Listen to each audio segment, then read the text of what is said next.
Hello and welcome to week 8 of OCC Recap Champs and maybe 1B, probably 1B. With me, Cornite, and with me is Danton. Say hello, Danton. Oh, you were muted then, I think. Like, it sounded like... Really? Yeah, there we go. Yeah. Did you? Maybe it was just the internet connection or something. I don't know. Whatever. I said hello. I said hello. There we But go. did not say hello, Danton, because that's just not funny. Cheesy and not funny. All right, fine. Yeah. So be it. All right. Okay, and we're gonna see how fast we can go through these two divisions. Oh, I'm showing the wrong place. Not intended. So we'll start with champs, and then we'll see how quickly we can go through that, and then hopefully we'll have time for 1B. All right. So the first game of the week was, he says, not really remembering.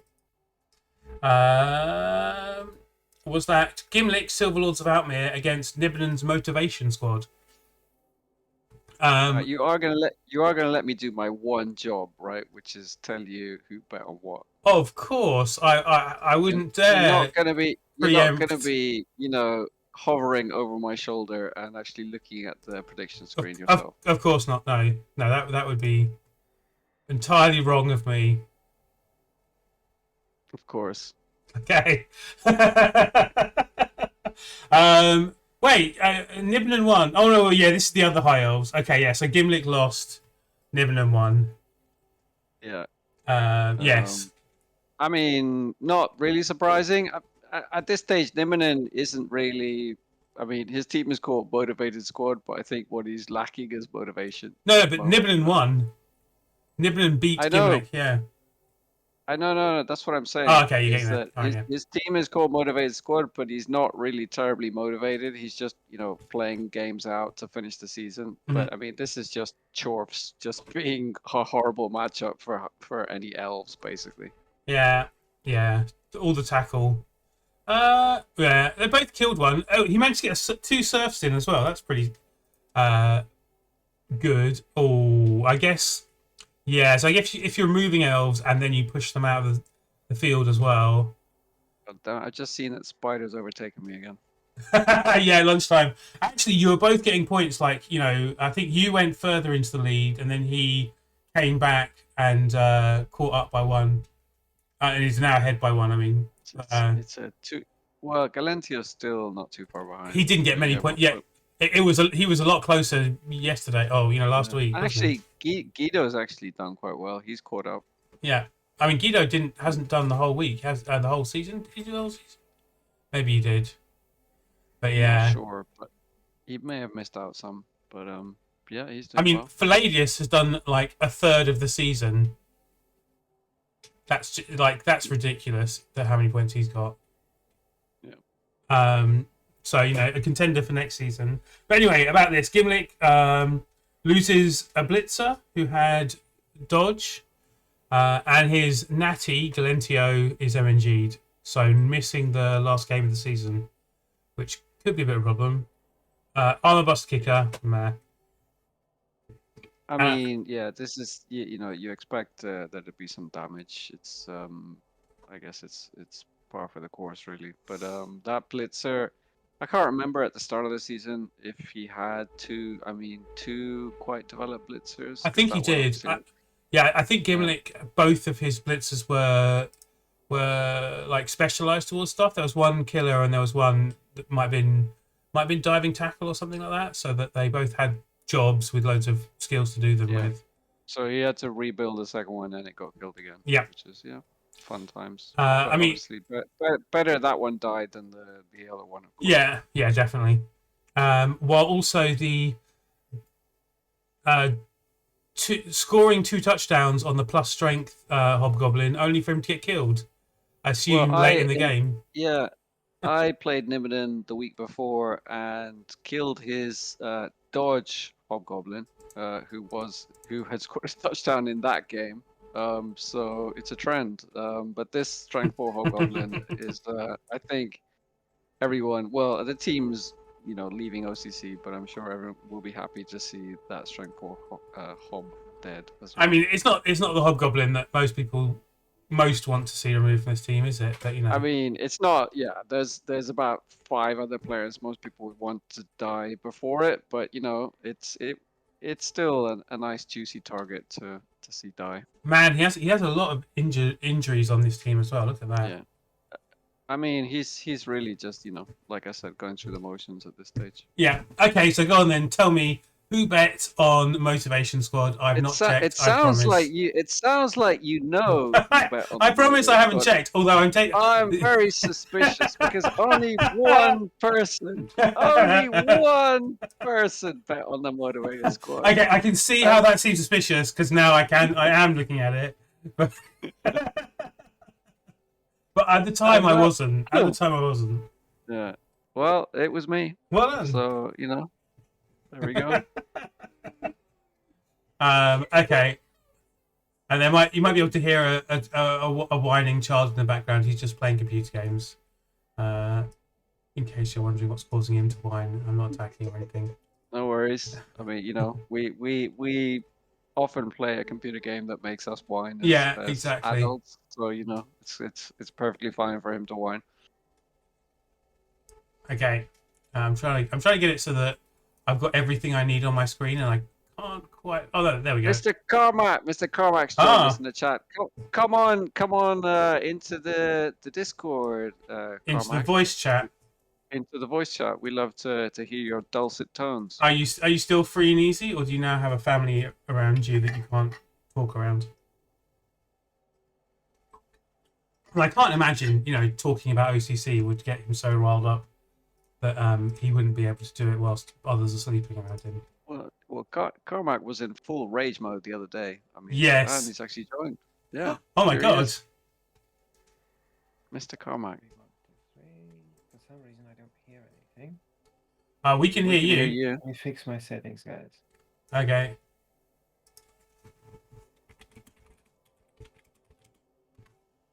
All right. Well,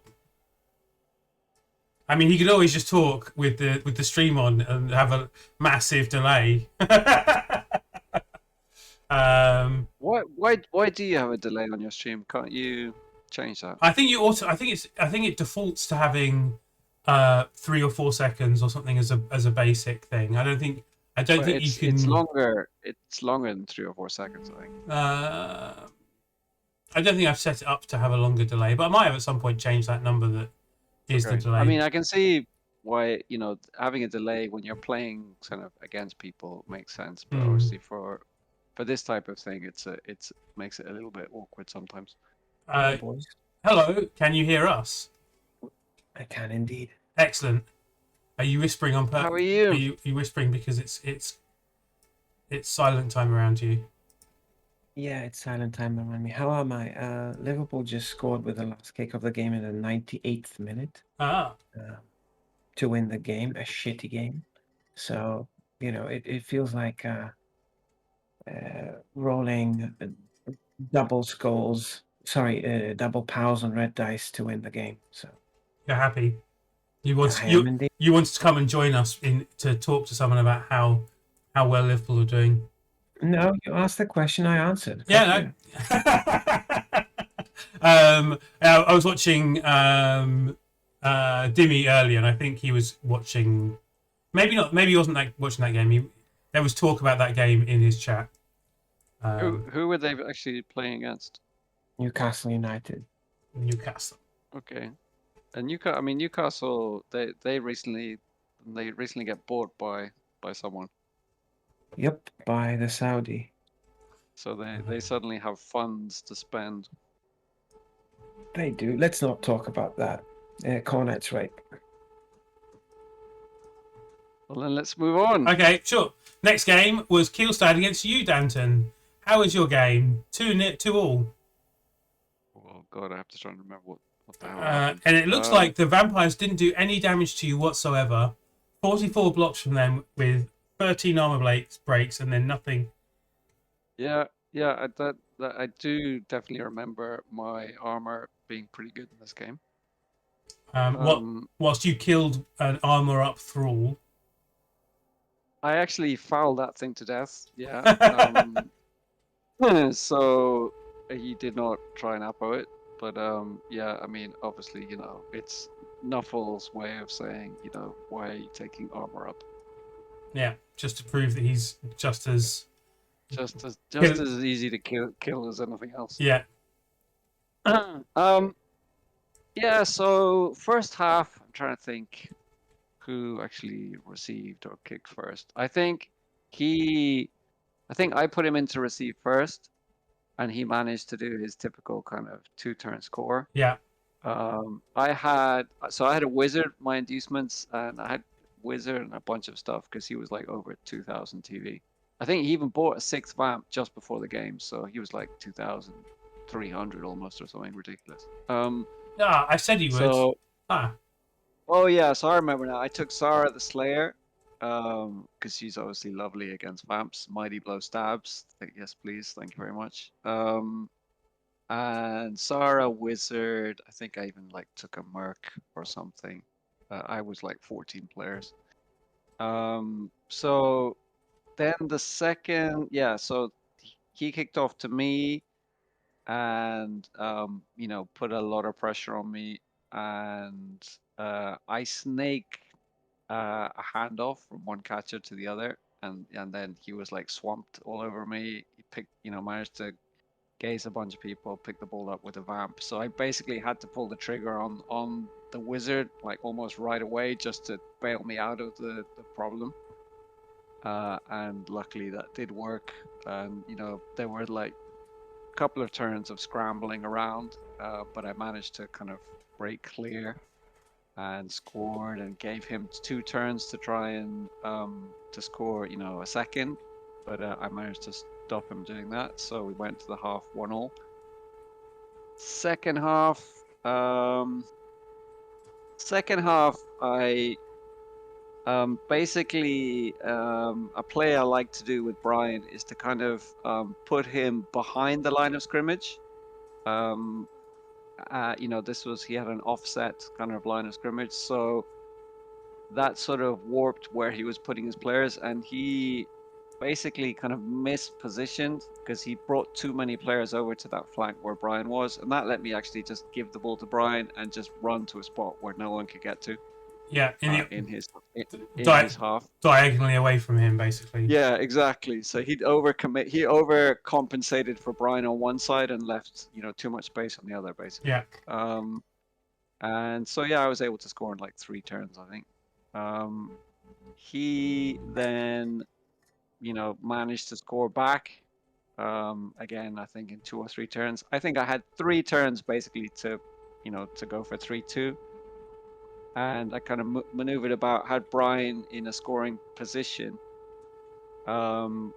with 1 turn left. So he basically went aggressive with the basing, and I was forced to go for a 3+ dodge with a blitzer to blitz off the marker on Brian. So then just to be able to hand off to Brian and run in the score. Well, obviously with some GFIs.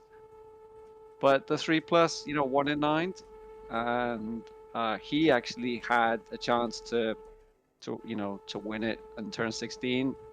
Or rather, no, first of all, I was actually able to his 1 scoring threat I was able to foul. So I was actually turn 15 I was trying to score in. Mm-hmm. So his turn 15 he was able to get 1 scoring threat. I was able to knock it down and foul it, and that was game over basically. Cool. So there we go. I actually remembered what happened. Yeah, and also the Merc that you hired got MVP. Yeah. What can you say? What can you say? Who went for the draw then? So not me, unfortunately, but there were 3 people who went for the draw. Yeah. Who I can tell you now exactly who they were. One of them was actually on this call. Ooh. I know it wasn't me, so that's him. Yeah. Goes by the name of Carmack. Yeah. Another one was Palladius. Yep. Ooh. And God damn it, Spider made the draw. Alrighty then. Actually, so Carmack's qualified for champs. Are you looking forward to being in this next season. You weren't 100% in, right? Until this week. Yeah. Of course, I'm looking forward to it. With your Nurgle Warriors. With my Nurgle Warriors, yes. So like I can't catch a break with that team. I really can't catch a break. But with your blodged up Nurgle Warriors. yeah, with my blodged up, move busted Nurgle Warriors, and yeah, I have a level up, but I'm expecting to play Andy Davo in the first round games next season. So I'm taking tackle. There's probably going to be at least 2 or 3 elf teams up there anyway. Yeah, I'm taking tackle. So how much tackle do you have? Oh shit! I woke up my wife. So good job, me. Okay. Is that a goodbye from you then? No, she shut the door. Okay. She just shut the door. So I'll just whisper into the microphone. It's not creepy at all. It sounds, yeah, it reminds me of ASMR or whatever. Yeah. Anyway, all right, fine. Yeah. How much tackle do you actually have? Hold on a second. Let me think. 3. This would be the 4th, but I don't have tackle on anything that I would really like to blitz with necessarily. So yeah. You've got three pretty good tacklers for sacking the ball, but not anything that's killing. Not for it. Not a killer. Yeah. So like a wrestle tackle, and the 2 agi guys are both tackle now, right? So yeah. He still dreams of Clueless Tina. Yeah. Oh yes, I do. Don't we all? Talking of horrible claw teams, should we get on with Jump Up All Stars against Warp Zone Watchers? RTSD's actual Nurgle team beating poor Wolfbark in his underworld. Although Wolfbark did manage to take a Pestigal with him, and probably 2 of the Rotters as well. Whilst the Warp Zone Watchers lost a Goblin and the game, I guess. Yeah, I mean, I guess he was just out muscled. Yeah. But I mean, I wonder how long those Skaven Blitzers were around, because obviously their presence was kind of the only kind of equalizing factor. I mean, I wonder, inducements wise, he probably got quite a few inducements as well. Well, there's Skitter at the very least. No other players except for Skitter. It was 390 TV difference. So what? That's Skitter, and then another 230. So a wizard, and then a little bit of something else. I don't know. Babes or Apo, I guess. Yeah. So whoever Wolfbark's sitting out next season as well. Yeah. I think he's a 3 as well. There's a lot of 3s so far in champs. I think at least 4 or 5 people. Oh really? Wow. I knew there was you, Wolfbark, and Nibbenen. Nibbenen and Guido. I said he's a 3. Oh, I didn't know Guido was. Yeah. It's interesting. So that means someone's going to be bonus promoted at least. You're all weak. Yeah, you're all weak indeed. We're all weak. Well, I have an excuse that I'm sitting out. I actually have to move country, so Yeah.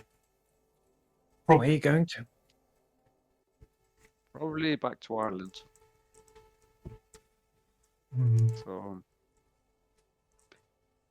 there we go. Yeah, moving closer to actually, getting your drinks from Ethelred and I. Exactly. That's the only reason I'm moving back. So I can just jump on a Ryanair flight, get my drinks, and then Yeah. Okay. A little square. Talking about Guido, he beat Old One 3-1. Well, hang on, we haven't done the betting. Oh, we haven't done the betting. And sorry. Go on then. What was the betting for RTSD? Betting was actually really spread. It was like 5 people had gone for RTSD, 5 for Wolfbark, and 4, 4, and 3 for the draw. So the people who went for RTSD were Berto. I'll try and do this in alphabetical order. Braculi. Oh, okay. Yep. Palladius. Yup. And Retamo.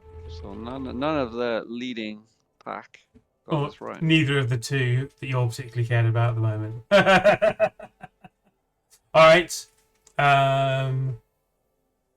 Yeah, so the next one was Guido against Old One. Yep. And I mean, most people went for Guido here, so it's probably not a surprise. I mean, was there any damage or any notable kind of stats coming out of the game? Well, Old One managed to level 2 players, which I'm sure he'll be pretty happy with. By the looks of it, both 1 touchdown and 1 pass on the right elves. And yeah, no worries. Basically, this result though sinks the Dark Elves' hopes of well, I think mathematically, I'm not sure if they actually still had a chance to come top, right? Maybe they did, but now, with this loss, they're obviously completely out of the running now. Yeah. So basically, it's now that I think even before this, wasn't it a 2-horse race? Because Andy was getting the win, Guido was the only one who could keep up with that. Like because of the so there was Andy got an admin win for the last game, right?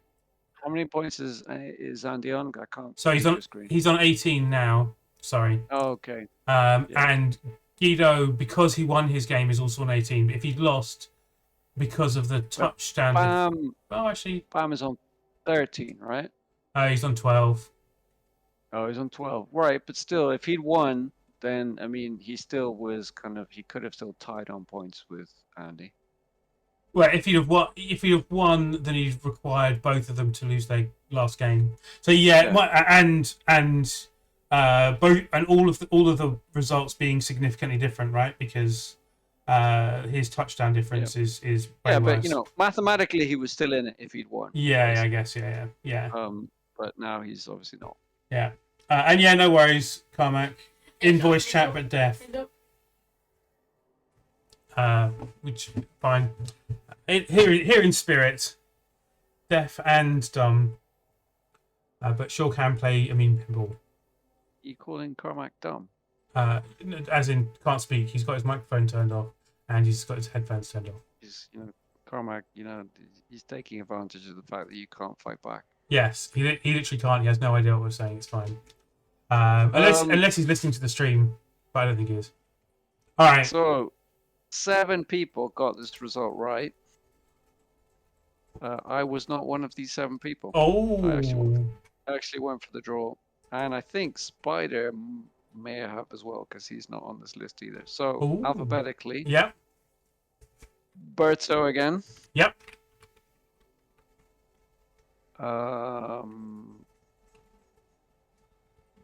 Ethelred. Oh, yep. Palladius. Yep. Galentio. Yep. Guido. Of course, unsurprisingly. You. Woo! And Ratomo. Okay. Does Galentio catching up a point that he's been dropping against you and Spider recently, so yeah, I actually wonder what Spider went for. Spider actually went for Old One. And I went for the draw. As did Carmack go for the draw. Okay, and the last game was an admin game. Yeah, because whoever was supposed to face Andy has left the league. Which is kind of which caused a massive furor, and it's a shame that Carmack has silenced himself now. What I mentioned earlier, that Carmack was quite angry on the Discord a few days ago about this topic. So yeah, it's probably better if he's not here so that we don't get sidetracked by it. I'm kind of interested in the idea. Like, it is. I'm pretty sure it's how all the big leagues run. Though, is if someone leaves halfway, you leave the games as played as they are, and you just admin all the remaining games as wins. But it is kind of unfair. I mean, it sucks for everyone basically if someone drops out. Because, if people have played against the team and won, and then they have that win taken away from them, then that sucks. Likewise, if someone loses against that team and that result is kind of nullified, there's always going to be someone who's upset or pissed off. This is the real test of whether Carmack is actually paying attention or not, right? Because if he was actually paying any attention, he would have unmuted by now. Well, I don't know. I mean, I reckon he's probably champing at the bit, but there's just something in his house that's preventing him from there's that too. Yeah, he doesn't want to get too loud either, right? All right, so yeah, we've already kind of talked about the table, but here it is. Andy and Guido are both in a 2-horse race now. Although I remember looking at this, so then RTSD is third, and RTSD is the person with the admin game this week. So he is more or less locked in third. Has RTSD said what he's doing next season? Oh, whether he's dropping on? I think he's staying. He's still staying in other leagues. I'm playing in him with. I think he might be dropping here, but I think I would expect RTSD to keep playing. His team's not even being that right. No, he is dropping. Oh wow!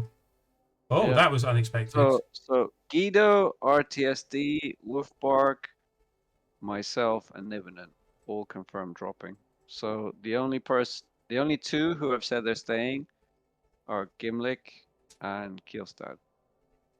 So Andy Davo has not said. I imagine he probably will stay. Yeah. Well, I don't know. He kind of gave up on leagues at one point because of it's easy. Yeah. It's easier to be a streamer and play games of CCL than it is to play organized leagues. But he might. I mean, because he in Blood Bowl 2, he's already won OCC 4 times, right? Twice with High Elves and twice with Orcs. So maybe he wants the nice symmetry of twice with Wood Elves as well. That's fair. Yeah. But anyway, so RTSD is definitely third, I think.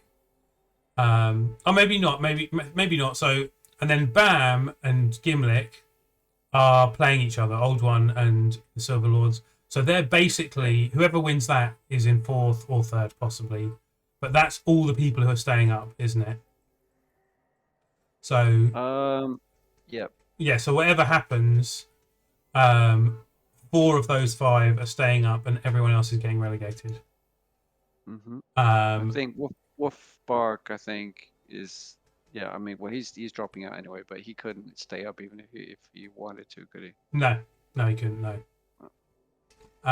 So yeah, so like, there's 3 important games this week. Bam versus Gimlick to see who stays in champs, and Andy versus Kielstad. So, and if Andy doesn't win, then Guido versus Nibbenen is also key, which means your game is the only playing game that. I guess actually you are playing something, aren't you? Because you need to not be in the core knight position, or is that kind of? Well, I mean, the core knight position's already kind of because the 10th team dropped out, right? So theoretically, the 10th team is the. It's Gelbeck. Right? It's still not looking good for the human record in champs, though, is it? If you know. No. It's not. No. I mean, this season was basically I lost the first 4 games in a row. I had to play the 4 elf teams, and basically, just had a horrid time of it. Even though I thought they weren't bad matchups, but the games just didn't go well. But yeah, sometimes it happens. So should we have a look at the coming week's games then properly? So starting at the top, Gimlick versus Bam. This is I would say, okay, not the most. This is probably the most interesting for both sides game. Yeah. Is Gilmore on the second page? Yeah, he is. There we are. So Silver Lords of Outmere are at home. They have not very many players, and they're missing their one turner. So 8 players. That's quite big. I mean, it's still a good team even without the one turner, right? It's still got 3 guard and a bunch of elves and for a sure, killer. for sure. But it's it's like one weapon that he doesn't have available. Yeah, I mean his TV is still going to only be 1560 though. That's ridiculously low TV for elves, I think. Right. Against Bam, who is currently at 1990. And that is with 11 players. So this team is what he'll face. And look at all these stats, man. How did you find playing Old One? Does he coach well? Is he being carried by his team? Is he playing I mean, it was one of those. I was actually very unlucky not to win it. I had a 2+ pickup with Brian and GFIs, and he failed a 2+, having used the reroll on a previous 2+ dodge.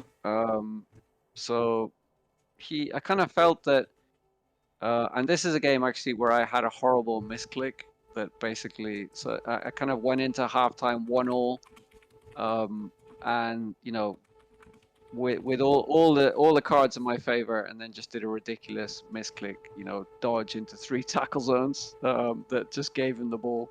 So it was kind of hard to. I mean, I thought I kind of outplayed him in the first half, but then the second half, just that misclick just gave him the game. But even though it gave him the game, I still had the chance to win it in turn 16. So maybe compared to the other elf coaches, I think he's probably the weaker of the 4 elf coaches, but like you say, he does have a very strong team. Yeah. He's a little bit too aggressive sometimes, or whereas Guido, to me, Guido is probably, well, Andy obviously, but Guido is a very strong coach in terms, I think, of his positioning and just general decision making. I thought that he was kind of stronger than Gimlick in that regard, even though Gimlick has a better team than him. So yeah, I mean, that would be my take on him. Yeah, I think that Gimlick's still got a good enough team even without the Natty, and I voted for Gimlick. Yeah, I went for Gimlick because I think he's the better coach, and he'll be getting a wizard plus some other stuff. So, but it's a real 6-pointer, and at the end of anything, and also, hello Ethel, how are you? Come and join us, or or not. Are you staring at us in your phone from the side of a swimming pool? But whatever. So the more important question is, Ethel, how many margaritas have you consumed up to this point? Yeah, are you leaving tomorrow? Have you packed? That kind of thing. And why would you join a league with no fouling? God damn it. Yeah, Rasmo will be most disappointed. Anyway, so the next game after that we've because we kind of got the next one is the buy for it's RTSD getting him. Yeah.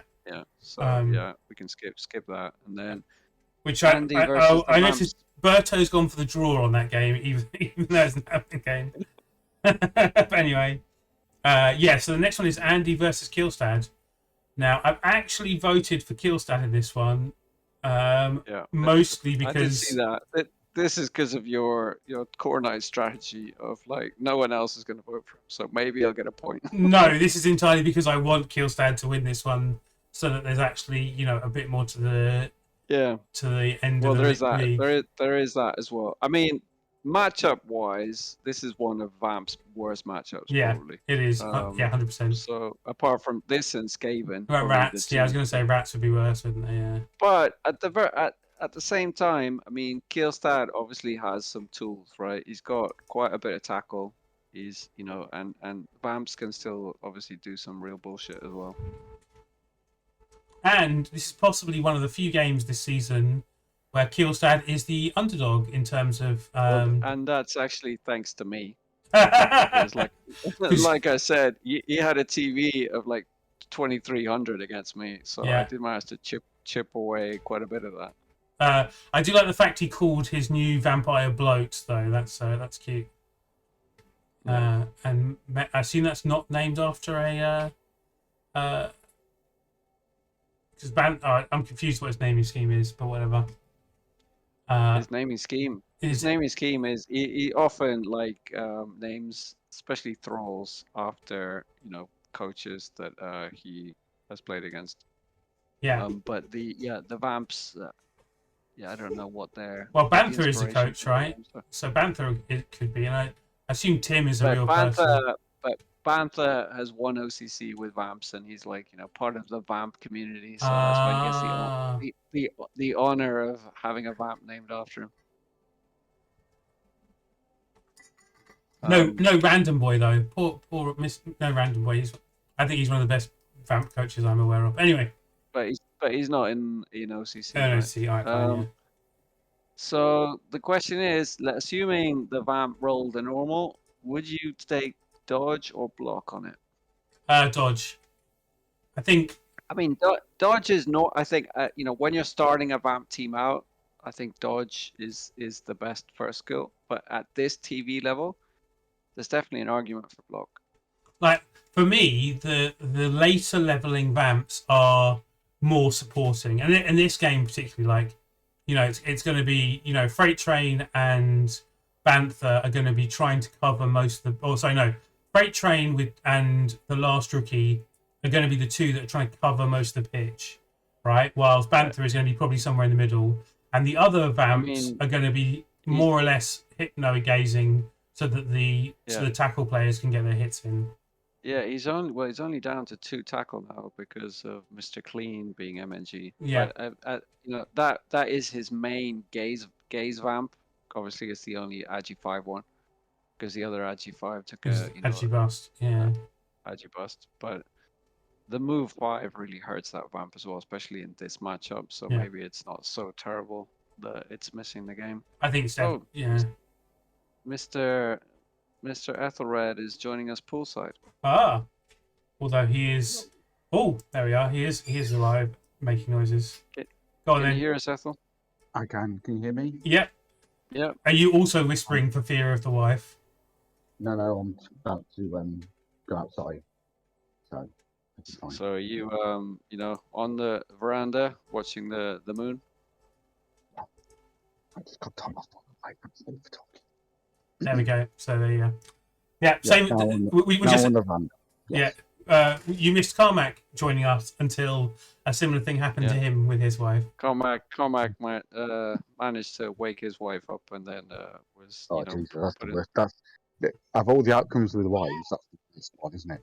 Well, for you, that's like Armageddon, isn't it? Oh, it would be. Yeah. Thankfully, she's still up, but she's going to bed now. Mm-hmm. With some of my young children. Well, anyway, I mean, basically, Carmack had to hastily, disappear afterwards. So he's probably in the penalty box. Yeah, absolutely. How's your holiday? You're coming back tomorrow? Did you say? Saturday. Saturday. Oh, I thought it was Thursday for some reason, but fine. Okay. It's Saturday, and again, it's nice.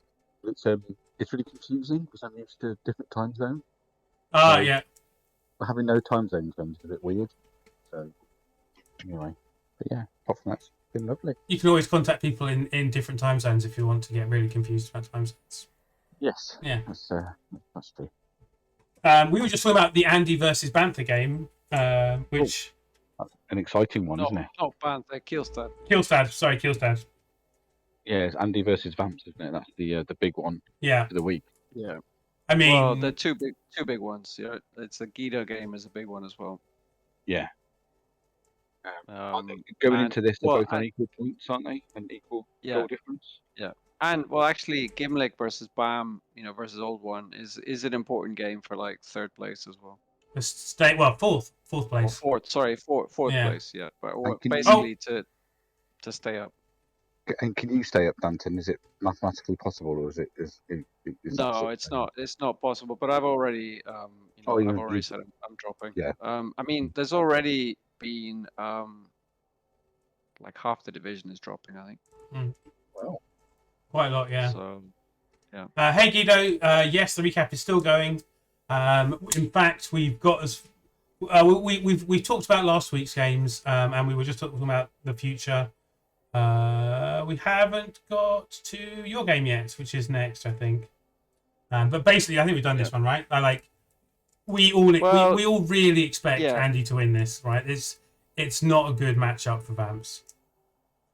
So, I mean, inducements wise, right? The Vamps, so they're going to be like bang on 2000, right? Assuming that's a normal. Yeah, so they'll get 110, but they'll have enough bank to. 110, they could. I mean, I think it's worth getting a wizard, right? Yeah. I mean, they've got against one, Woodies. Again, yes, yeah. You want to maybe they'll score a bit quicker against the wizard, right? Because of Hypno, right? I mean, the wizard is like extra good. Yeah. And he's got 3 move 7 bumps, right? So he's not slow. Yeah. And I guess what he wants to steal at turn 7, doesn't he? Really, with the wizard and then maybe some gaze and get it up. I mean, the way he plays, I can see him, going for a bolt, gazing a couple of players out of the way, running in and chucking a long pass or another vamp type of play, Yeah, absolutely. It might be interesting. So, I mean, I'd rather keep the wizard as a threat because I think Andy will position differently based on the wizard, being part. I'd save the wizard till turn 14, basically. Theoretically. Yeah, but the only problem with vamps is the longer you leave it, the more your team starts to self-destruct. Yeah. Right? So the timing of it is kind of tricky. Yeah. Still, I think Andy will win, but I'm praying for Kielstad to win or for a draw because I want a more interesting run into the end of the season than just one game deciding it. Yeah, I mean, I bet on Andy just because I think matchup-wise, the Wood Elves, have quite a big advantage. But and you're a dirty tryhard who wants to win the betting competition. Obviously. But I generally think that the Vamps have some tools to cause an upset. Oh, wait a second. Andy wins this, but by how much? He will play on Tuesday, so we'll know what to do. So he's playing after the.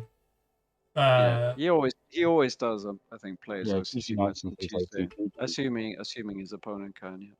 Mm-hmm. Does that make it better or worse for Andy mentally?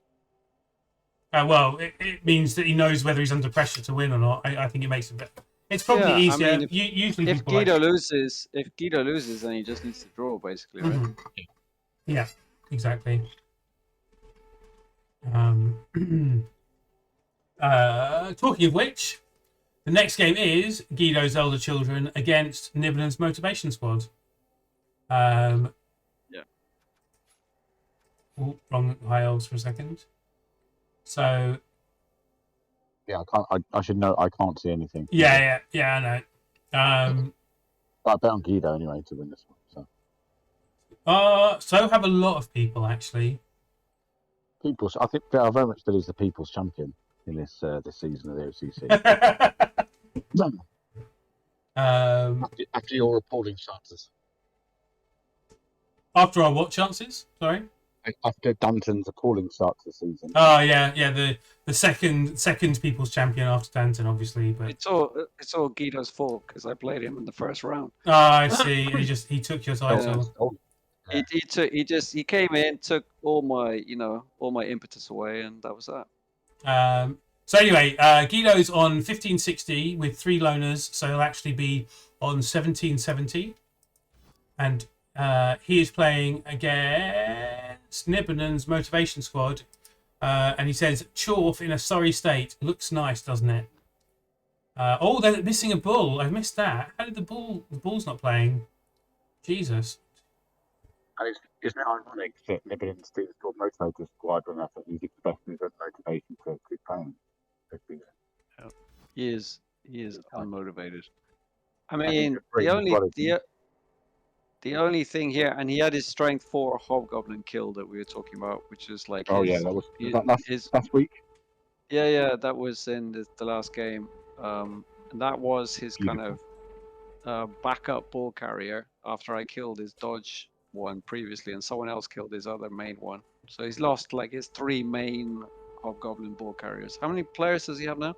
So 7.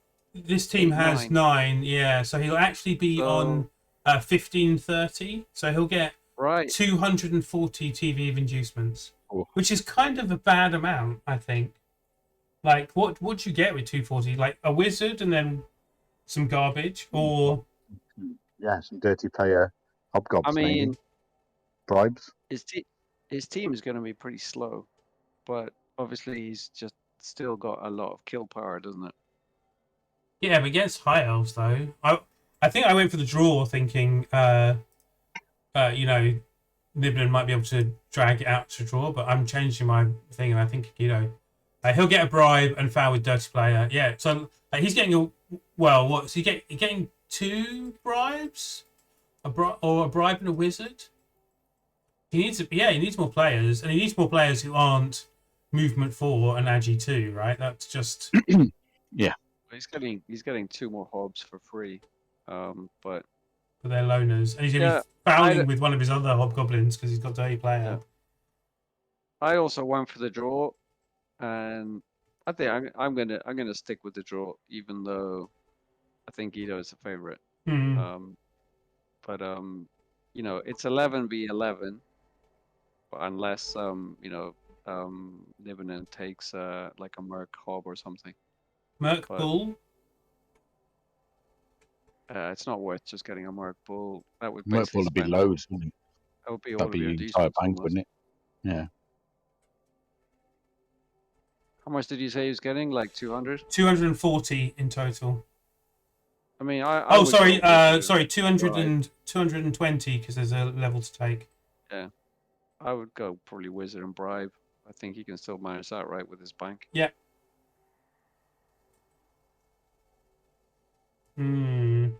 This is going to come down to whether the Chorfs manage to get quite a bit of attrition in early or not. If they don't get attrition in early, then I think the High Elves should just walk it. But if the attrition comes in early with only 11 players on the High Elf team, then it could get difficult. When are you playing, Guido? What day? So if Andy's playing on Tuesday, does that mean have you organised to play already? Because he says he needs to win by 2, but to me it looks like the touchdown differential is the same. You're both on 9. That's why he needs to win by 2. Oh, I see. Yeah, because. Okay, fine. Yeah. What is the next touchdown? Oh, isn't it least scored or something it's weird? Least conceded. Well, then he doesn't need to score 2. He just needs 1. Andy's got the bigger concession. The problem is, if he wins by 1, then Andy knows that he needs to win by 2, right? So that's why he's saying if he wins by 2, then he's setting the bar higher for Andy, basically.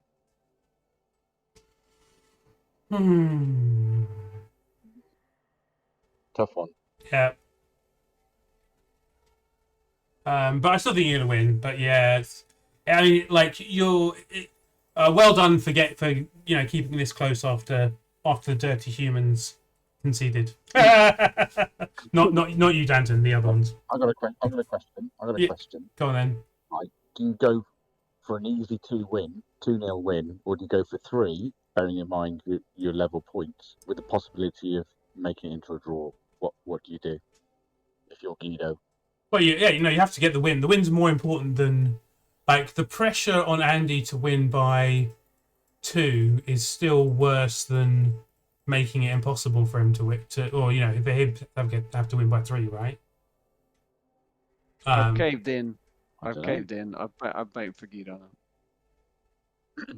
I mean, I think a draw is actually pretty likely. I think this talk of trying to win by 2 is crazy. Like, you just need to win. I mean, no. I was also thinking a draw was quite feasible, but I don't know. I just think that this game unless, like I said, unless Nibbinen, just absolutely like murders. Yeah, 3 removals. Half of Guido's team early on. I think Guido should win it. I mean, every touchdown is an extra set of LOS hits, right? So every touchdown is a step closer to Yeah. team They're not going to removal. want that, are they? No. So, but I mean, Nibbinen is, like we said earlier, even though his team is called Motivated Squad, he's definitely not in a motivated frame of mind at the moment. He's just playing the games out to finish the season. I mean, he still murdered, who was it? Gimlick last week, because obviously, even playing on autopilot, you can still murder elf teams with that team. Right? I mean, autopilot is more likely to kill teams, right? It's the bash way, but Guido has just has to hope that his team survives the bashing and scores more, I guess. But I think it's more important to win. That's the first job. Winning by 2, you don't risk the draw to win by 2, because it's hard for, even if Andy knows he has to win by 2, it's hard to win by 2. Hey, Ollie. The way you win by 2 is by just playing really aggressive defense, right? Yeah.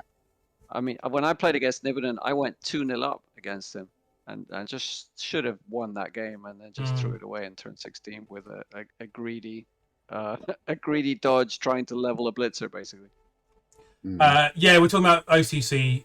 In fact, we're coming into the last week of OCC, so we're discussing the champs and all their games, and then we're almost done, and then we're going to have a quick look at 1B. So we do this every Wednesday between me and Ethelred. One of our channels looks at Waleed, who's in the chat. Ah, right. Hey, Waleed. Yeah. So yeah. Is your 60-second league still going? Yes, he's the guy who started the 1 minute league. Yes, just like Match of the Day. Even with clips sometimes, maybe once a year or so, we do clips. I was going to say once a year. Oh, Guido has the Wizard Stadium. We forgot about that. Okay. So they're both getting a wizard. Well, that's obviously even better for Guido. Yeah. But obviously, it means he's got 150. It means the Chorfs have 150. It means he's definitely getting a bribe, right? So he's definitely getting a bribe, and then it's either like a merc on top of that, or you might get a sword for lol. I mean, 160, and he gets another a bull centaur, which I do feel like that's more movement that he needs and more strength. Yeah, but a loner one. Yeah. It's a loner one that I mean, it's basically just from marking people up. Yeah. Which against elves, not really worth it. Won't have tackle. Yeah, it's tough for them. I mean, he could get like another merc hobgoblin with 30 player. The short answer, Javelin, is no. Chorfs do not have any good TV 200-ish stars. They basically have what's the blunderbuss guy? Strength 4. Zarg Mad Eye, yeah. So shit. I actually quite like him for the strength. And he's got tackle, which is unusual for any star player. No block, isn't it? No block, no block. Strength 4. Is he 90 or is he 100? But yeah, he's. Yeah, but he's a secret. He's a secret weapon. Yeah. I mean, I would probably go bribe and merc DP hob. So you've got 12 players, and you've got 2 DPs. Who's their sword? Is it Helmet? I can't remember. No, it's the Chaos one. It's the Strength 4 one as well. Waste of Strength 4. Max. Yeah, Max Spleen Ripper. There you go. I think it's him. It's stand firm though, isn't he? I think. No, Strength 4 isn't stand firm. But Max might be the stand firm one. I can't remember. He is stand firm. I mean, he's definitely stand firm in BB 2020. So he's not the Strength 4 one then. I think he is Strength 4. No, he is. He's both Strength 4 and stand firm. All right, whatever. I'm not. It's not a hill I'm going to die on. But either way, I think he's a terrible star player. Yeah, he so. is. But Yeah. he might go for him for the lols, won't he? Although it is interesting to note that in 2020 you are allowed to choose to not chainsaw. You can actually block, so strength 4 isn't a waste anymore. Yeah, we saw that earlier, didn't we? It's interesting. The sport channel. Interesting. Cheating, really. Okay, let's do. Well, the last game is the one that doesn't really matter, isn't it? It's your game. against me. Yeah. I mean, Wolf Park, I think, is probably the favorite because he's at home, so he's got his freaking Nuffle altar, and he's going to be getting quite a few inducements. And you got any cash to get Griff on side, Danton, for this last game? Or Zug? Probably not. I mean, if I'm no, I mean it's the short answer. I'd still have to spend like 200 odd gold to get Griff, wouldn't I? You could get Zug. I mean, not Zug. You could get Puggy. Yeah, get Puggy. Yeah. Yeah, spend your money on Puggy. It's the last game of the season. It can't hurt. Last game of the season, possibly ever for this team, Danton. Come on. I mean, it can hurt. You're giving more TV to the. I'm not giving him more inducements by having Puggy on it. It would literally be your entire bank to get Puggy onto your team. Totally. You know what I do, Danton. Not worth it. Yeah. Yeah, we know what you do, which is a good lesson to us all on what not to do. So Guido is asking if he should kick or Daka. Personally, in his position, I would kick, especially having the wizard. I would go for a kick and aggressive defense. Yeah, if you want to score, you want to. You want to win by 2. You want to can't win by Daka. 2. That's how you're going to win by 2. Yeah, You're Dakering by... is the way to win by just about 1 and survive, right? But you want to exactly. I go even further. I'd say kick and then set up just one square behind the LOF as well. I don't know if I got that far, but I mean the way I went 2-0 up against Nibidan was I kicked and it was a deep kick and I was able to pressure him and Chorf so slow. What you want to do. All that talk about by the way, all that talk about Chorf chainsaws. They get Noblar, the goblin with Blodge. So complete waste of discussion. Yeah. That's completely. Anyway, sorry, carry on. So how much does Wolfbar get? I think he's getting loads. Like, are we including after you bought Puggy or? No, so no Puggy. 310 exactly, in fact, which is 310. pretty much perfect for Skitter and Glart, and still having some money left over. I think you're definitely going to be seeing both of them, aren't you? Yeah. Unless he wants to go for a wizard. He also has he could spend his bank and get a wizard as well. So yeah. Yeah. Well, didn't Wolf have a bit of a crisis last week as well, though? So I don't. He lost to RTSD. I think he had I mean he was complaining I think about his luck. Oh, I think he was complaining about the horrible 2000 TV Nurgle team as well, right? As well. Yeah. I think he was talking about it's not fun playing Blood Bowl. Like again in that kind of game, right? It's just bashing and hoping to win. Anyway. Well, some of us had fun against that Nurgle team this season. Mm-hmm. Not everyone has movement 10 though, unfortunately. to run away with. Well, I was thinking more about the fact that the fireball that I dropped on his cage killed probably the most horrific player in the whole league. Mm-hmm. I have gone for Wolfbark anyway, so there. Although I've gone for Wolfbark as well because it's against my nature to go for Nurgle. So. Have you? Yeah, me and Wolfbark are the only people who voted for Wolfbark. Yeah, you haven't actually. Yes, you have. Yeah, no, you've gone for Danton. You're in the Danton column. You've gone for me. Yeah. Ethel. I thought he was playing on TSD for some reason, but yeah, I've gone for Danton. God damn it, Ethel! You can't just jump ship now. No, it's Danton all the way, 100%. There we go. Thank you. 4-0.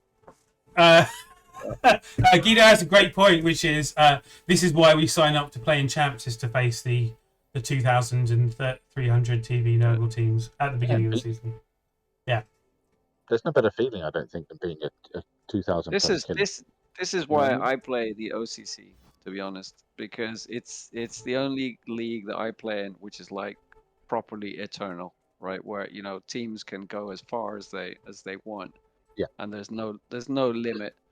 And I just think it's probably not a good idea to play in several leagues like this, but having one of them, I think at least it gives it its own challenge. Yeah, I do prefer rebuy leagues. I gotta say. Yeah, but I'm in 2 other leagues that are both rebuy leagues. Yeah.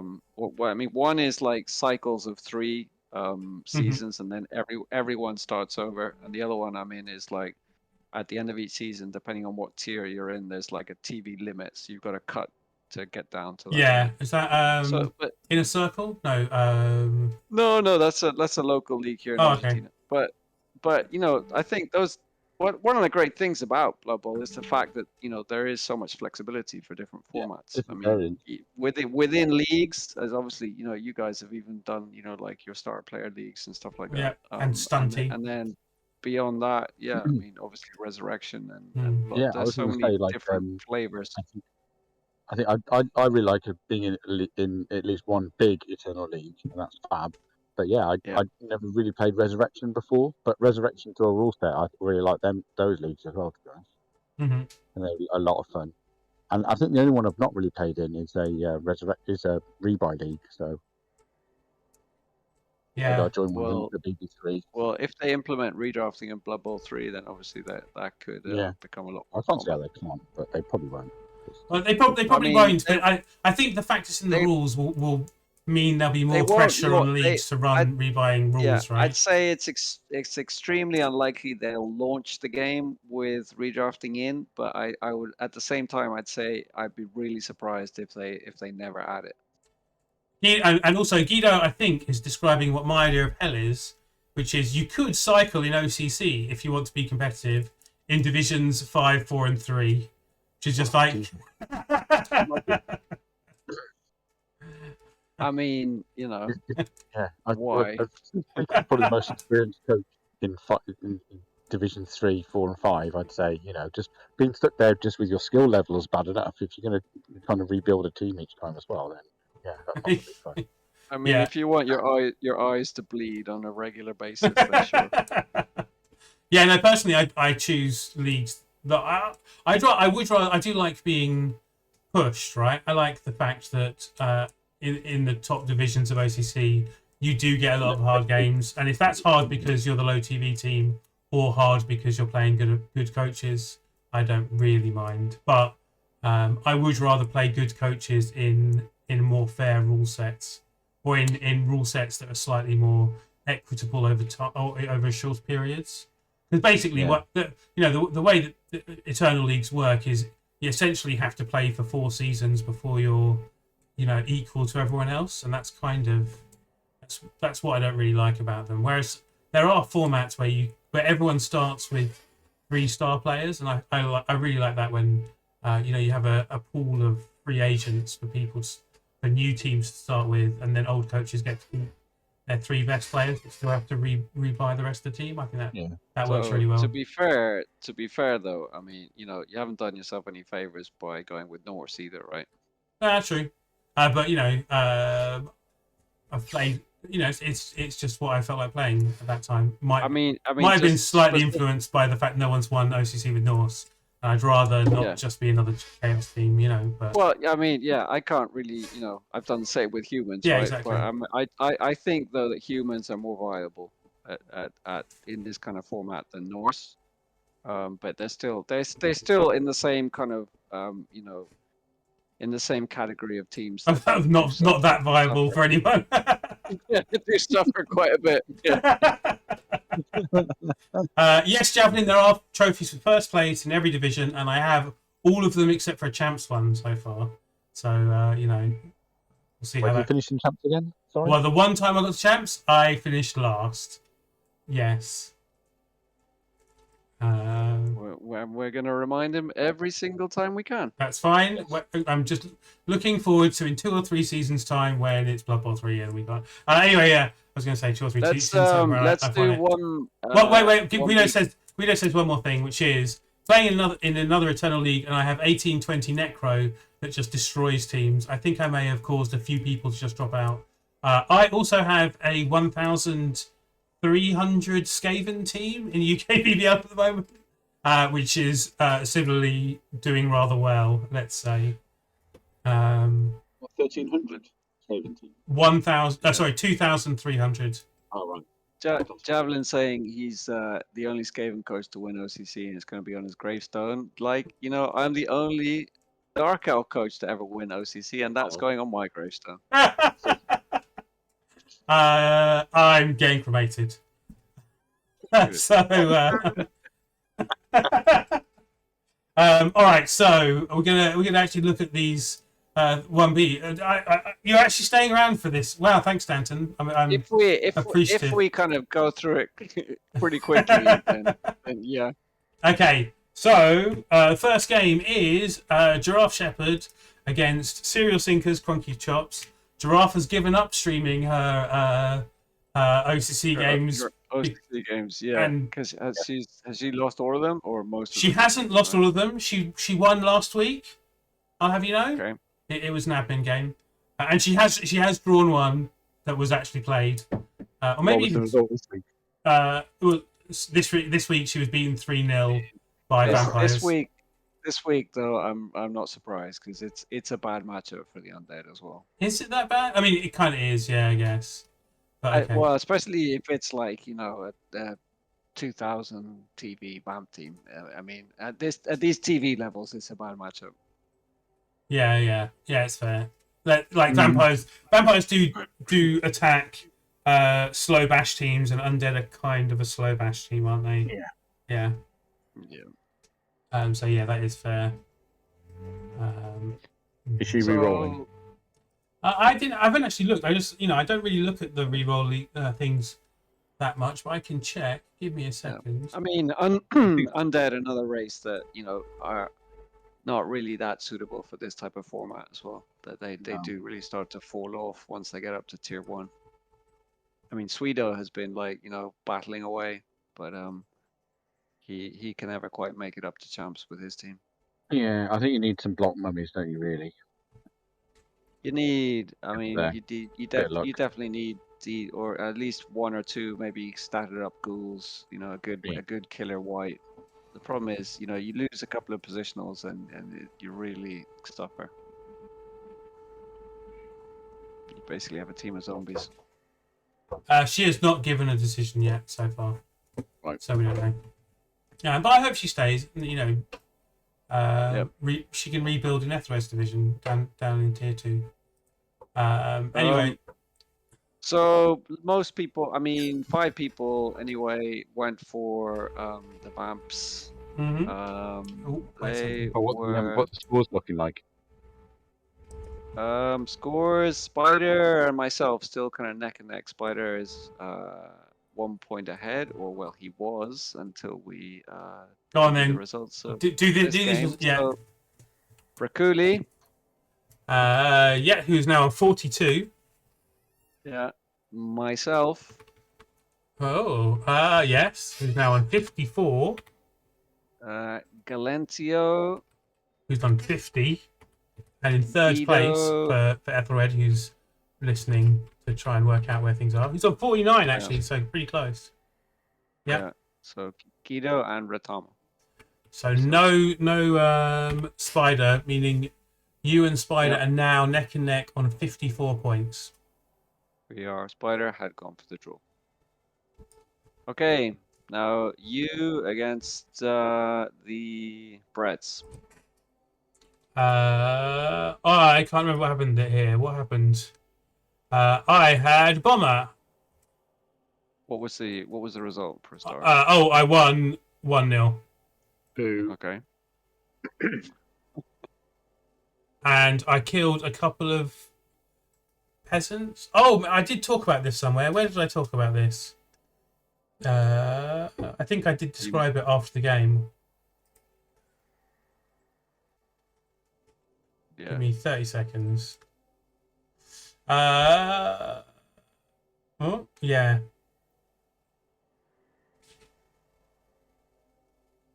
No, I didn't. Nope, sorry. I've got no idea what happened. I won, though, so I'm there. Maybe you just talked about it to yourself in the mirror after the game. So you can't remember anything? I mean, was it, It was a tough game? It was 6 or- days ago. You know, that's a long time. Yeah. Was it complete dicing? I don't think so. No, I think I won through pure skill and quality of coach. It's only dicing when you lose, right? That's how it works, isn't it? Usually. Yeah. Sounds like you diced the pants off. Yeah. So annoyingly, 3 people bet on Core Night, and one of those people was Spider. Not that Danton only cares about one thing at the moment, but yeah. Galentio was another person. So Ooh. both the other people who were in contention got a point on me, and obviously you bet on yourself. Nice. Oh, I guess Ethelred wants to know where him and I are in comparison as well, right? Because obviously that's the real. That was an asked question. Yeah. Yes. So Ethelred, you are on Yeah. 39 points, and as of me winning that game, I am now on 42 points. So you are 3 points behind, but it's close. Javelin says you just watched the match and you threw 1 bomb and it was a 1. Yes. Yeah. So I tend to throw a bomb mostly to try and prove that I will throw bombs, and then I usually don't throw another bomb after that. So most of the games with bomber only actually have 1 bomb on them, and then the rest of the time, hopefully my opponent bases the bomber up, and then I just punch them with bomber because he's got block, so he's pretty safe. Or I leave the player on them, and that's essentially what happened here. I think he put a peasant on bomber, and bomber just punched the peasant, and may have even been responsible for one of the dead peasants. Now I think about it. No, he wasn't. No. But and that has reminded me though. I did throw a bomb. He did blow himself up. The Bretts were going to go through quickly and try and score fast. I think to get rid of, or they kind of made it look like they were going to get rid of the bomber, and I think I turned them over because they kind of pushed a bit too far down the side, and then got the ball consolidated. I don't remember if either failed pushing to... down a flank against Norse is always a tricky proposition. Yeah, it is. Yeah, and unless you've got like a lot of sidestep or stand firm. They do have a fair amount of sidestep and stand firm, don't they? They're no stand firm, but and only 1 sidestep. Okay. Yeah. Yeah. No, that's not a good team to do with. I think they've taken a lot of attrition. Yeah, and obviously their strength guy is the guy that was carrying the ball, so that's a lot of their hitting power taken out of the equation when they had the ball. Remember rightly? But yeah. Okay. Yeah. I haven't watched many of the Brett games, but I suspect his strategy revolves around a wizard and stars, and your TV kept both from him. Yeah, basically we were pretty close in TV. I think he got like 50 or 60. May have got a babe. Well, Brett's also, I think they rely a lot on fouling. Yeah, I might have actually done more fouling than him. I think once I started removing players, the snowball happened, and I started fouling and never got sent off. So just carried on fouling, and by the end, in fact, I remember now thinking towards the end of the game, I wish I'd been paying attention to the fouling competition. Type thing. I mean, I'm playing a Brett team in my local league here, and have the TV around 1700, and with like 13 or 14 players and 130 player at least, it definitely it gives them some good kind of tools to remove pieces against bashy teams too. Cool. So who bet on me? Oh, we've done that already. We've done that, haven't we? We've done that. Okay, so next game. Spider versus Javelin. Oh, Javelin, do you want to tell us about how you murdered Spider and his poor lizards. He Uh, did murder him as well, didn't he? From Yeah. memory? I think I remember. What was the score in this one? So it was 2-1 to Javelin and the Wolves of Kala. They made less blocks, 36 to 44. Less armor breaks, 11 to 18. Less KOs, 3 to 5, but more casualties, 4 to 3. Although there was a death and a surf the lizards made. I mean, it's one of those matchups where the lizards can really kind of start to fall apart if they lose 2 or 3 sources, which Necro are very capable of achieving. Oh, I remember this. I was actually watching a bit of Spider playing this game. Spider has just said in chat, the biggest thing from this game was my ability to not pick up the ball. I really missed my Agi 4 skink. And Javelin said, of course, I've got a work call right now, so we can't talk. But yeah, Spider did fail a bunch of 3+s to pick up the ball. And they put him in precarious places, which meant that the Necro could happily go around murdering lizards without.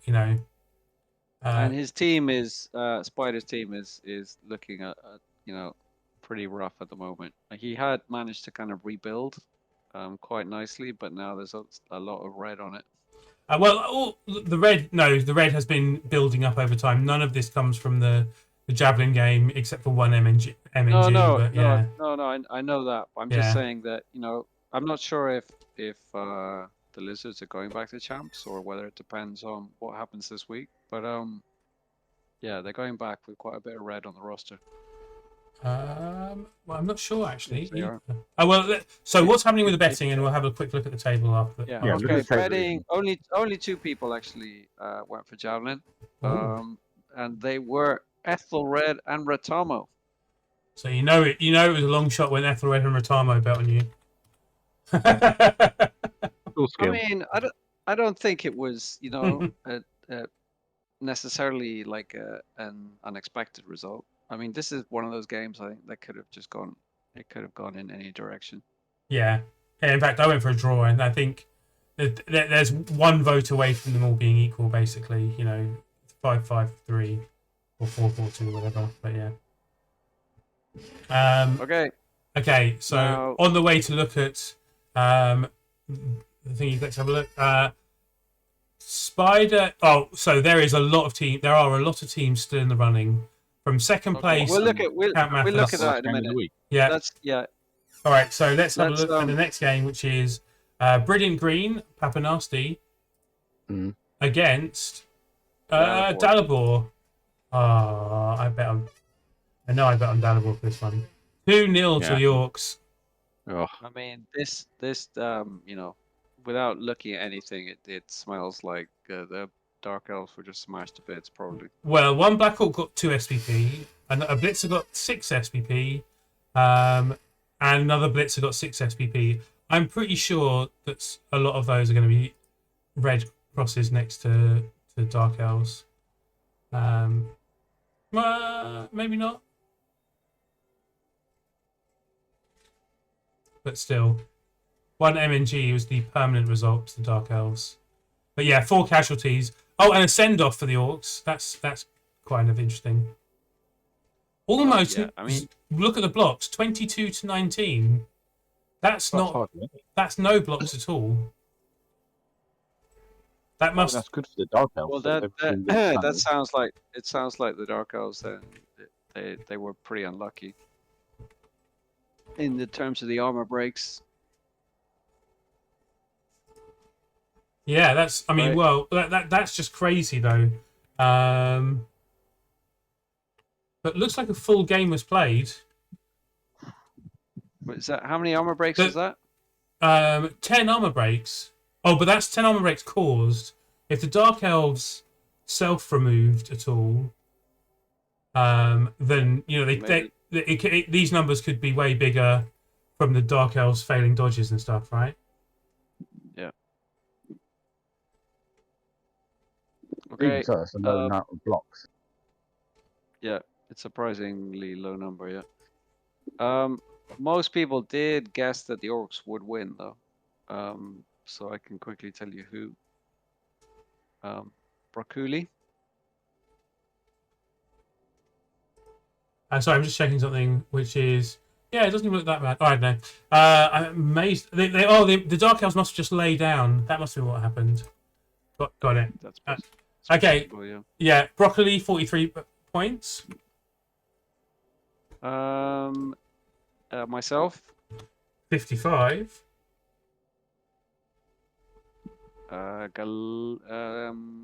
Palladius. 35. Galentio.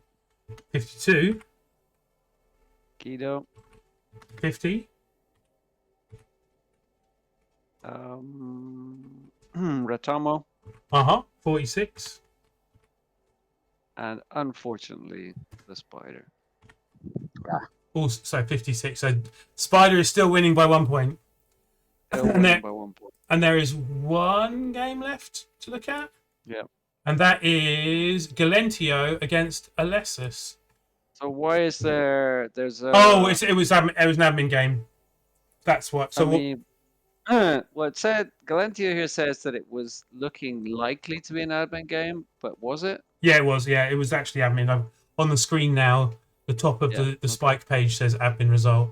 Yeah. So no points for anyone there. Nul point, indeed. Were you looking to get ahead there? Was that going to give you some points if it was actually Alessis's? No, I mean no. I'd gone for a draw there, but who knows? Spider went for an Alessis win, but anyway, it didn't actually happen because they couldn't schedule it together. So, cool. Well, let's look then quickly at the table. Okay, so Brilliant Green are miles ahead. They are 100%. Qualified and were last week, maybe even the week before. So that's a nasty bash team going up into champs, and they're probably interestingly enough, I don't know in terms of 1A. Well, there's Carmack going up right as another Chaos team. 1A is almost entirely Claw teams. So it's Carmack's, Claws, a Chorf team, and I forget who the other one was. But they're all Claw teams. But Deathbringers are not in the running, are they? Yeah, they are. Yeah. Are they? Yeah, they're the third or fourth team. Okay. So you could actually have 3 Claw teams going up. Okay. Yeah. But the two Claw teams in champs at the moment won't be there. No. Because RTSD and Niven both dropping out. And Wolfbark as well, if you want to count them as a Claw team. Sure. Yeah. But then in this division, there are 6 teams who are all theoretically able to at least qualify in second or third, right? So Count Mathis and me are both on 13 points. So that win was a 6-pointer, as it were.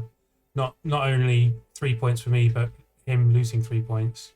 And then Javelin, Spider, Crunky Chops, and Dalibor are all plausibly still in the race as well. I mean, Dalibor is going to be hard because even if he wins, I mean, he basically needs a lot of things to go his way. Other results. Yes, that is true. Although a draw somewhere else might be enough. But I don't know. Anyway, and then obviously it looks very seriously like Galentio, Giraffe, and Alessis are getting relegated. Yeah. I would like to assume that Alessis is not going to get 3 points. No. First game is Giraffe against the Brilliant. Nastia, and I mean, I think most people have gone for the Orcs again. I'd be surprised if that's not another victory for them. It's not. I don't think she's actually bottom of the league. I think she's second from bottom. But it's. She's got the referee's rest area. Did she have that before? I don't think she did. Is that new? I think it must be new. Might be. Unless we missed it. She's gonna miss some fouling. And she's on 13 players with 18-20, and the Orcs are on 21-40, and then some because they have a level to take, and are on 13 players, and also have 2 dirty players. They rolled guard and alignment, and then rolled another level up and took dirty player. Bold. That is an interesting strategy. And when I say bold, I mean stupid. I mean, that should be block, right? 100%. Yeah. Although he just should be, yeah. Intriguing. Okay, it tells you a little bit about his mindset. Yeah. Wow. So yeah, I mean, that's probably not worth talking too much about this match. I mean, I don't think it's gonna. It's inconsequential, right? In terms of But at both ends of the table, yeah, she's relegated whatever, and he's going to champs whatever. He's going up whatever. Yeah. So the next one is Galentio against Spider. Galentio is also definitely getting relegated. This is Temporary Doom, which is the. They're not. Yeah, sorry. So the temporary team, they're getting fired the same way they would get fired if they weren't doing whatever they were doing, right? So Spider, I mean, obviously he has to win this, right? Yeah, Spider has to win. Galentio has 8 players, so he'll be on 1570. So he'll be getting 200. Does he have any stadium enhancements? Oh, good point. He'll be getting 400 TV of inducements against Spider, by the way. No stadium enhancements for Galentio. So just the 400 TV for Galentio against a 5 Saurus 11-man lizard team.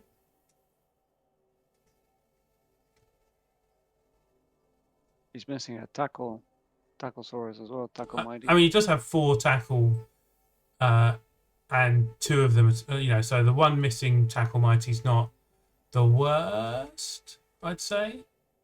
Having complained about not having his Agi 4 last week, Spider has an Agi 4 again this week, so maybe you can feel a little bit safer about that.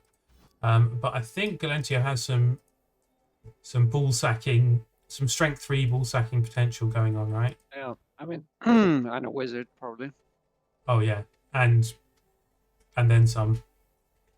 Yeah. I guess Moranian. Yeah, very good pick, Moranian, for this. But yeah, 4 guard, and one of them's leaping, Agi, blodge stepping blitzer. So that's. Yeah. I mean, a question maybe for Spider is, is it a good idea for him to get promoted? Looking at the way that Champs is going to be seriously bashy, maybe he could benefit from another season of kind of development. Actively stay in tier 1 to avoid being in Champs when it's got 3 claw teams, because it's next season it's definitely not going to have any claw teams. It'll be fine. Just wait it out. Next season it'll be totally clear. I mean, might not be the worst idea in the world. Yeah, your whole team might die next game, mightn't they? So I mean, in the last season, he was in Champs. Both Core Knight and I were there, and that was a real claw fest as well. And, and the lizards did get really quite shredded. Yeah, and not in a muscly kind of way. Indeed. Anyway, I've gone with Galentio. That's a dad joke. Jesus Christ. It is completely dad joke. I've gone with Galentio because I don't know. I think he can pull something out of the bag. I think I've went for Galentio as well, but I might change to Spider now. Oh no, you didn't. Only Galentio and myself have gone for Galentio. You have gone for. Yeah, 6 people have gone for a Spider. I am the only person who went for a draw. I don't think a draw is likely. You don't think a draw is likely? I actually, having looked at the teams, I do think Galentio's got a pretty good chance of winning this. But if but Spider needs to win it, and Galentio doesn't. Well, this is the thing. If Spider really does want to promote, then yeah, I think it's unlikely it's going to be a draw. Yeah. I think Spider might cut down on his shenanigans as well and actually play to win rather than, I'm sticking with the draw. Okay. Yeah. And then I actually think it's between a draw and Glentia winning this game. Or if it's down to the teams, I think it's Glentia and it's the High Elves or the draw are the two most likely outcomes. I don't think anyway. Fine. Yeah, next is Leicester versus me. So Leicester's at home. This is Alessa's in contention or not anymore? He's contention for relegation. No, he is getting relegated. Okay. So, but this is like a must-win for you. Yeah, if I want to, I'm not getting demoted, but I need to win to go up. Yeah. So you know, I mean, and you don't mind the claw first because claw does nothing to your team. I mean, it's not so much the claw. Three players effect, doesn't it?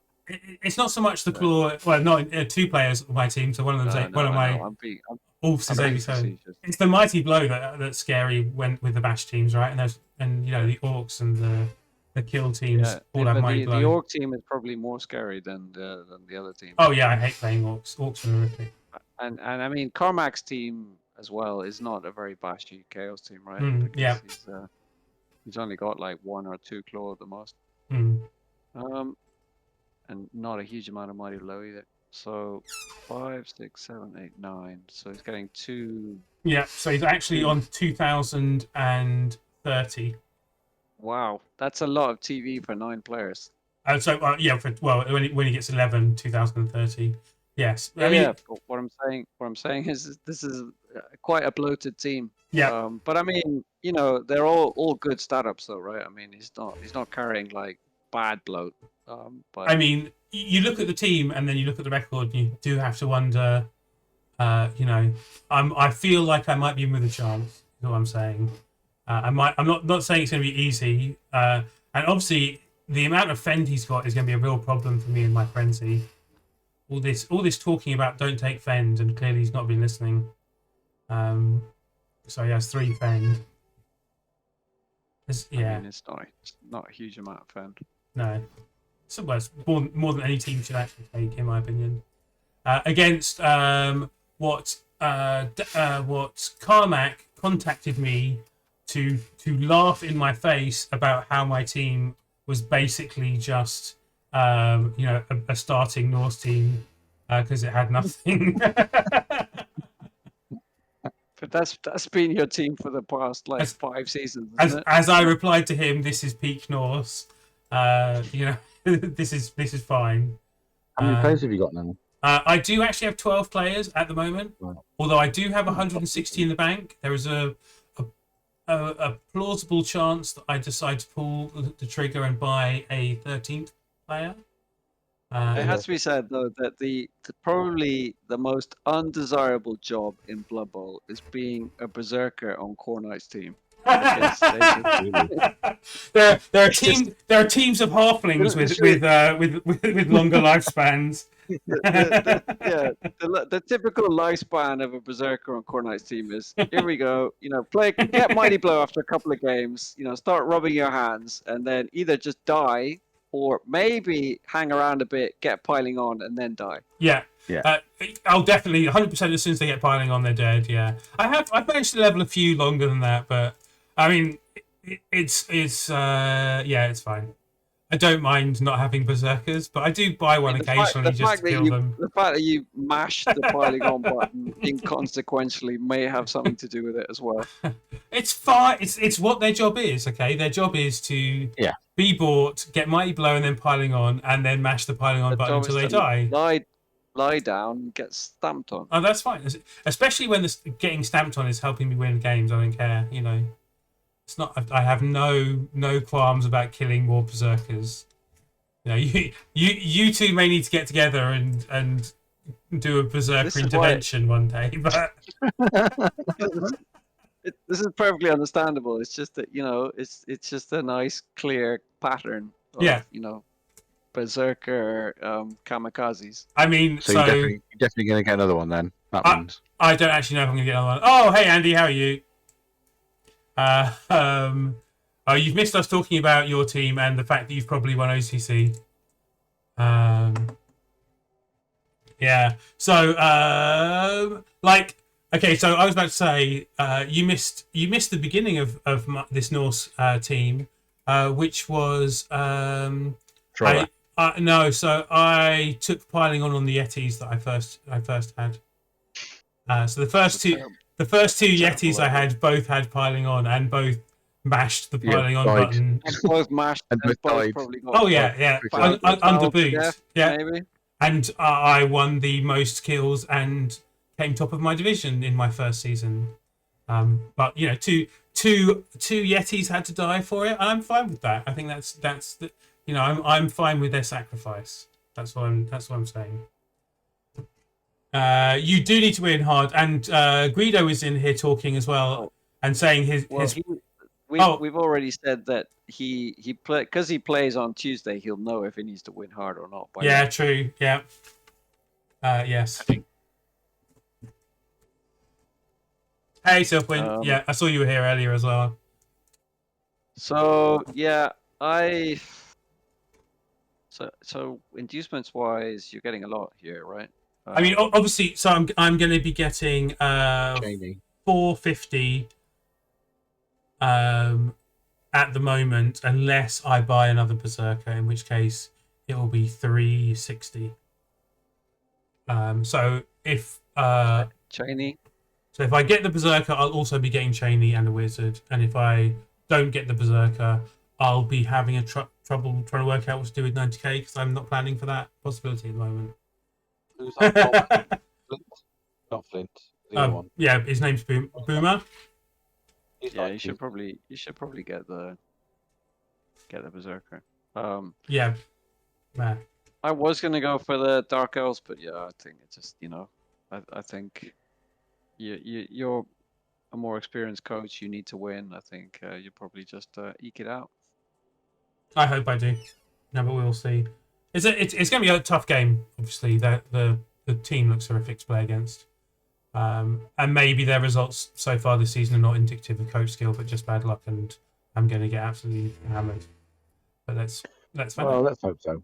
Yeah, thanks. Yeah, I imagine fouling is the way to go. Yeah, well, if they're going to be 11 players, and so if I don't buy a Zerker, I'm probably going to get a bribe instead. We'll see. I mean, maybe so. Cheney and a bribe still leaves you some money in inducements, doesn't it? I think I actually have 160 in the bank as well, right? So I could actually I could full scum the Wizard. Anyway, Do you even need a Wizard? I mean, if you go like Berserker, what about Berserker, Cheney, and bribe? Yeah. Yes, that would be the majority of the money, I think. Yeah. The majority, that would be, yeah. I mean, that would not leave me with much to play with afterwards. So yeah. Probably go with that and just like go for attrition. Try and whittle them down. Going for attrition often doesn't work, but and Guido wants.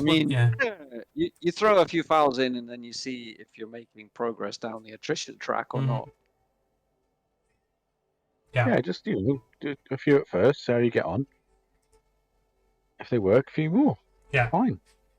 It tends to snowball, right? So I mean, you can always just change gears if it's not working. This is why I do not like the fouling game, because it works really well if you're winning already, but you don't like the fouling game. That's all you do is fucking foul people. I do not just foul people. I foul very little, in my opinion. But yeah, strengthful blood step helps too. My memory for playing against you that involved a lot of fouls coming my way, so I think you're telling white lies. Okay, that's fine. I'm not going to argue more about it. But I think that might be because it was working. Right? Yeah, you weren't getting sent off, and they were all working. So just keep doing it. Yeah, exactly. That's how it works. Whereas most of my recollection of my fouling is I get sent off once, and then there you go. And Andy just backed up what I said. You fouled him non-stop. Wait. What was that? The tabletop one where you rolled an infinite number of skulls, and I had 16 players. In which case, kind of makes sense. Is that your underworld for that as well, isn't he? Yeah. Although, yeah, we might have played. I mean, you've got two dirty Anyway. players. I mean, Yeah. you know, why have you got two dirty players if you're not using Yeah, them? if you're not gonna I've foul. got two dirty players because Norse linemen have terrible skill choices, and you know there's nothing else worth getting than dirty player, which leads me to foul. But personally, I'm not a big fan of fouling. Playing the wrong team. All right, talking. Yeah, moving swiftly on. Yeah. Anyway, so Dalibor is the penultimate game of this division and the season against Crunky Chops and his Serial Sinkers. Yeah. Yeah. Where's Dalibor gone? There he is. We've said that Dalibor mathematically we think can promote, but he needs a lot of things to go his way. So I imagine he's going to be going all out to try and win this. Yeah, I think he's quite a conservative coach though, so I'm not sure if he's against vampires as well. Is this a tough game for Dark Elves? I don't think it should be, but I mean they're not that fast. Dalibor's a big thinker, isn't he? Yeah, From, I think of all the elf teams, maybe Vamps kind of dislike playing against Dark Elves the least. Yeah, exactly. They are the Dark Elves are the slowest and easiest to tie down. And because Dark Elves like to do kind of loose screens, that's kind of what Vamps like to attack as well. So they will actually be on 1850. 1870 because they got a level to go at least, and the vampires are on the same TV. Ooh. They must be missing a few pieces. They're missing 2 thralls, and they have 12 players altogether, which is a bit less than normal. Bless you. Did your child just self-combust? I think he sneezed, but I'm not entirely certain. That was a sneeze. Okay, cool. It was a sneeze. Yeah. He sneezed so hard his headphones came off from the game. Wow. Yeah. Nice. Anyway. So 12 players for the Vamps, right? Yeah. That's not good. What's Dalibor's thrall removal potential? He has... One or two, Mighty Blow. He has 1 Mighty Blow, who also happens to be Strength 4, Jugs, Tackle, Witch. Yeah, Dalibor all the way. Come on, guys. I mean, he did used to have like 3 Strength 4, Mighty Blow, ridiculous pieces, but yeah, they've all been whittled away. It's a tough one. I don't know. Because Crunky needs to win as well, right? He needs to win to... Yeah, it's a real 6-pointer. Whoever wins is probably getting... Oh, well, actually, no. Yeah, so they have to win. If they draw, they're both out. Yeah. But if one of them wins, the person who wins might be in with a chance of going up. I had gone for the Dark Elves, but I think the Vamps might just steal it. I'm gonna stick with Dalibor. I went for Dalibor. I didn't think I would be in the minority, but I am now in the minority, and fine. But yeah, I mean, he hasn't had a great season, has he? No, he hasn't. No, I think he's underperformed, and I would guess that the fact that he's lost a lot of his really good players has led to that underperformance. Yeah. I mean, the thing about Vamps is that they are the sort of team that are just uncomfortable to play against. At this kind of they're horrible.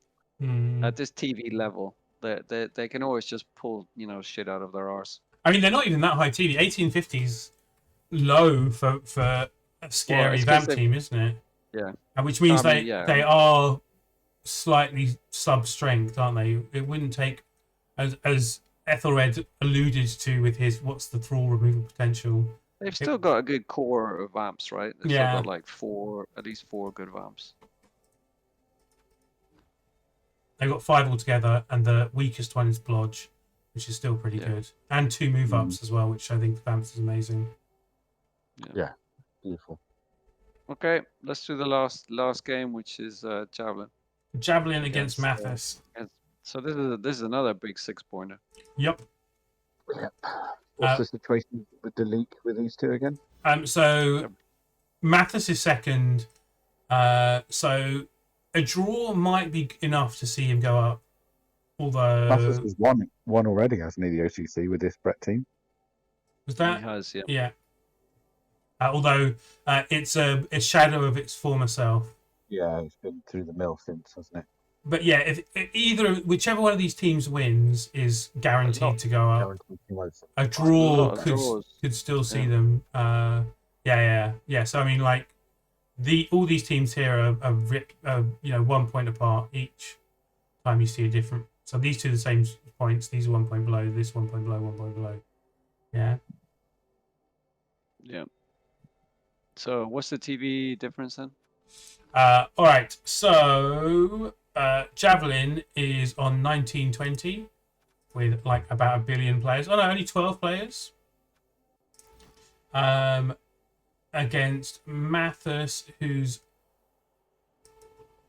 I think he lost 2, right? So he might not even be on a full 11 at the moment. So he's actually on 11 with 1530, but he's got enough money he could buy some more peasants. I think he will buy more peasants. Oh, he needs to buy a Brett. He needs to buy a Blitzer.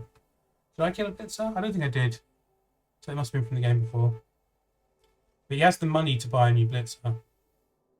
Yeah, but does he want to? I guess he probably needs to. Like he wants to at some point, and like what's the other choices he buys a bunch of peasants, which I think is worse, right? Yeah. You want 4 blitzers, really, don't you? That kind of core, and you want them to start on that leveling mission as soon as possible, really, don't you? Rather than But at the moment he's 390 TV below, which I guess would be Griff. But I mean, the Oh, Javelin says if I win and Spider wins by more than me, I probably can't get promoted, which I don't think is true. I think because of the number of coaches who are who've put 3 in champs, that 4 coaches are going up from both division A's. So 4th place will probably still go up, right? As not just yeah, I third. mean so it is worth mentioning that for sure with so many dropouts that at Yeah, least there'll be at least dropping out from one. champ? Well, So- half of champs is leaving for sure. It's more the more important bit is the two of the Top people 4, who would be in the top 4 and would be staying in champs. Guido Yeah. has said he's dropping out and he would be staying out, right? So that is Yeah. definitely one bonus promotion. Then Yeah. RTSD the same. RTSD I think would be staying up and Yeah. he's dropping out. So there's at least 2 bonus promotions. And let's assume they both go 1 to each division, right? Although I'm not entirely certain that's how it works, but yeah. I think that's how Right, PID so- would do it, isn't it? I think. So It's you're only probably fair looking, ways. top 4 from each. Yes. In which case, Javelin winning would see him qualifying. And like Spider would need to win by more than you. Like they're both on the same points. I don't know if that what they're. Yeah. Okay. Fine. Yeah. Actually, this isn't showing that thingy, is it? So words. Words are hard. Yeah. So Javelin has the higher TV differential by 1. So Spider would need to win by 3 points to leap you, right? And Guido says off to sleep now, hoping to keep things interesting for Andy on Tuesday by beating the Chorfs. Good luck to everyone for the final matches, except you, Andy, which makes perfect sense. Perfect sense. Thanks, Yeah. Guido. Good luck. Yeah, so you have one more TV differential. If Spider wins, then what's the next thing? Is it Kaz? No, it's TVs. It's touchdowns TDs conceded. conceded. So hold your opponents to no touchdowns, and you'll be fine. Yep. Anyway, I've gone for Yeah. Javelin. I think his team is probably just a little bit too much for the Breds. But yeah, I mean, Matas we know is an experienced coach, so it won't be easy. Yeah, it's going to be tough though, isn't it? And I'm not sure what inducements Mathas will get that are going to make up for the difference. Yeah, a lot of people are going for a draw, and a draw could definitely be good. It's quite likely if I mean, a draw would suit Mathas a lot more, right? Because he's he doesn't need second. to. Yeah, he doesn't need to win. He will probably play, for at least a draw. I mean, actually, that's not fair. He can be overtaken by 3 teams, right? Yeah, but I mean, for that to happen, all the other results have to go kind of in one direction. Ways. Yeah, you're right. A draw is probably good enough for Mathas, yeah. Well, still, I've gone for Javelin. I think it's a scary Necro and team. Javelin knows that Javelin has to win, so yeah. Might give him the I guess. Yeah. Okay, guys. I really have overstayed. Cool. But glad that we got through it anyway. Cool. I see Galentio is streaming, so I'm going to raid Galentio. Thanks for joining me, Danton, and you too, Ethel. Enjoy the rest of your holiday. Have a safe trip back, and make the most of the rest of your holiday. I will, and I think next time we talk, I'll be in Prague. So yeah, there we go. Nice. But you'll be at work, which means you're more likely to actually join us for the conversations, right? Potentially. Yeah. I want your job. Yeah. Well, there you go. All right, guys. Okay. All right. Cheers, Danton. Take care, man. Cheers. Have a good one. Good night, everyone. Bye. Bye, guys.